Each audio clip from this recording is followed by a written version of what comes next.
നമസ്കാരം. 2016 ഇന്ത്യയിൽ നോട്ട് നിരോധനം നടപ്പിലാക്കിയത്. അതുവരെ പ്രചരണത്തിലുണ്ടായിരുന്ന 1000, 500 രൂപ നോട്ടുകൾ പിൻവലിച്ച് പുതിയ നോട്ടുകൾ പുറത്തിറക്കുകയായിരുന്നു കേന്ദ്ര സർക്കാർ. കള്ളപ്പണ ഒഴുക്കിന് തടയിടുക എന്ന ലക്ഷ്യത്തോടെ നടപ്പിലാക്കിയ ഈ പദ്ധതിയിലൂടെ യൂണിഫൈഡ് പേയ്മെന്റ് ഇന്റർഫേസ് എന്ന UPIക്കും വലിയ വളർച്ചയുണ്ടായി. ഓരോ കാലഘട്ടത്തിലും നോട്ടുകളും നാണയങ്ങളും മാറ്റുന്നത് രാജ്യങ്ങളിൽ പ്രചാരണത്തിലുള്ള സംഗതിയാണ്. പലപ്പോഴായി നാണയങ്ങളുടെ രൂപത്തിലും ഭാവത്തിലും പലതരം വ്യത്യാസങ്ങളുണ്ടായി. ചിലതിന്റെ കനവും വലിപ്പവും കുറഞ്ഞപ്പോൾ ചിലതിന്റെ വലിപ്പം കൂടി 50 പൈസ പോലുള്ള നാണയങ്ങളെല്ലാം പിൻവലിച്ചു. ഈ അടുത്ത കാലം മുതൽക്കേ വിപണിയിൽ പ്രചരണത്തിലുണ്ടായിരുന്ന 5 രൂപ നാണയങ്ങൾ എവിടെ പോയി എന്ന് ചിന്തിച്ചിട്ടുണ്ടോ? നല്ല കട്ടിയുള്ള വെള്ളി നിറത്തിലുള്ള നാണയങ്ങൾ ഇന്ന് അപൂർവ വസ്തുക്കളായി മാറി. ഇപ്പോൾ ലഭിക്കുന്നത് കട്ടി കുറഞ്ഞ സ്വർണത്തിന്റെ നിറമുള്ളവയും സ്റ്റെയിൻലെസ് സ്റ്റീലിൽ നിർമ്മിച്ചവയുമാണ്. എന്തുകൊണ്ടാണ് RBI പഴയ 5 രൂപ നാണയങ്ങൾ ഇപ്പോൾ അച്ചടിക്കാത്തതെന്ന് ചിന്തിച്ചിട്ടുണ്ടോ? പഴയ കട്ടിയുള്ള 5 രൂപ നാണയങ്ങൾ ഉരുക്കി 5 രൂപയിൽ കൂടുതൽ മൂല്യമുള്ള ഉൽപ്പന്നങ്ങൾ നിർമ്മിക്കാമെന്ന് കണ്ടെത്തിയതോടെയാണ് ഇത്. നാണയത്തിന് ലഭിക്കുന്ന മൂല്യത്തെക്കാൾ അതിൽ അടങ്ങിയിരിക്കുന്ന ലോഹത്തിന് മൂല്യം ലഭിക്കുന്നു. നാണയത്തിൽ രേഖപ്പെടുത്തിയിരിക്കുന്ന മൂല്യമാണ് നാണയത്തിന് ലഭിക്കുന്ന മൂല്യം. 5 രൂപ നാണയത്തിന്റെ നിർമ്മാണത്തിന് ഉപയോഗിച്ചിരിക്കുന്ന ലോഹത്തിന് 5 രൂപയേക്കാൾ മൂല്യം കിട്ടുമെന്ന് കണ്ടതോടെ നാണയങ്ങൾ ബംഗ്ലാദേശിലേക്ക് ഉൾപ്പെടെ കടത്തുന്നുണ്ട്. അവിടെ എത്തി ഉരുക്കി മറ്റു ഉൽപ്പന്നങ്ങളാക്കി വിപണിയിൽ എത്തിക്കുകയാണ് ചെയ്യുന്നത്. നാണയം ഉരുക്കിയെടുക്കുന്ന ലോഹം കൊണ്ട് ബ്ലേഡുകളാണ് കള്ളക്കടത്തുകാർ നിർമ്മിക്കുന്നത്. ഇത്തരത്തിൽ 5 രൂപയുടെ ഒരു നാണയം കൊണ്ട് 6 ബ്ലേഡുകൾ നിർമ്മിക്കാൻ കഴിയുമത്രേ.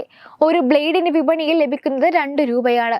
അങ്ങനെ നോക്കുമ്പോൾ 6 ബ്ലേഡുകൾക്ക് 12 രൂപ ലഭിക്കും. അതായത് 5 രൂപ നാണയത്തിലെ ലോഹത്തിന് ലഭിക്കുന്നത് വിപണി മൂല്യത്തെക്കാൾ ഇരട്ടിയിലധികം.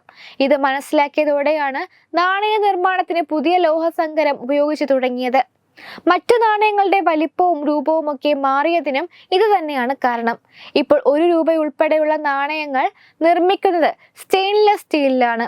1906 കോയിനേജ് ആക്ട് പ്രകാരം റിസർവ് ബാങ്ക് ഓഫ് ഇന്ത്യക്കാണ് ഇന്ത്യൻ നാണയങ്ങളുടെ നിർമ്മാണത്തിന്റെയും വിതരണത്തിന്റെയും ചുമതല. നാണയങ്ങളുടെ നിർമ്മാണത്തിനായി 4 മിന്റുകൾ അഥവാ കമ്മട്ടങ്ങളാണ് ഇന്ത്യയിലുള്ളത്.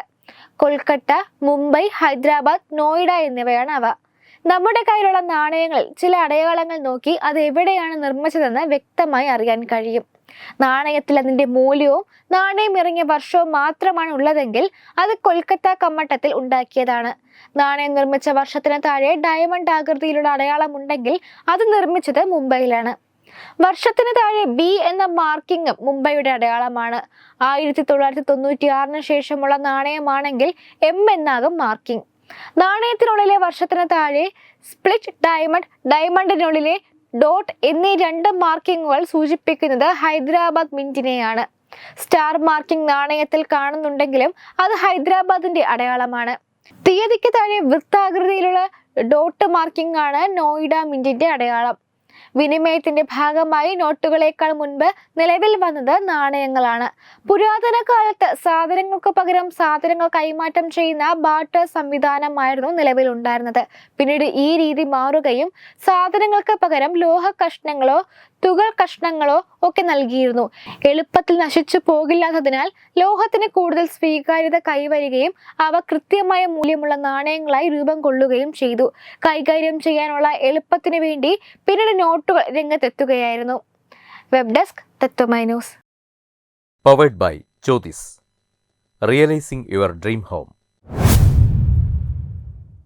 Our ongoing luxury apartments projects are Crown near Karivattam, The Square near UST Global, White Manor near Attigal Ambalathara, and Evergreens Luxury Villas near Tirumala.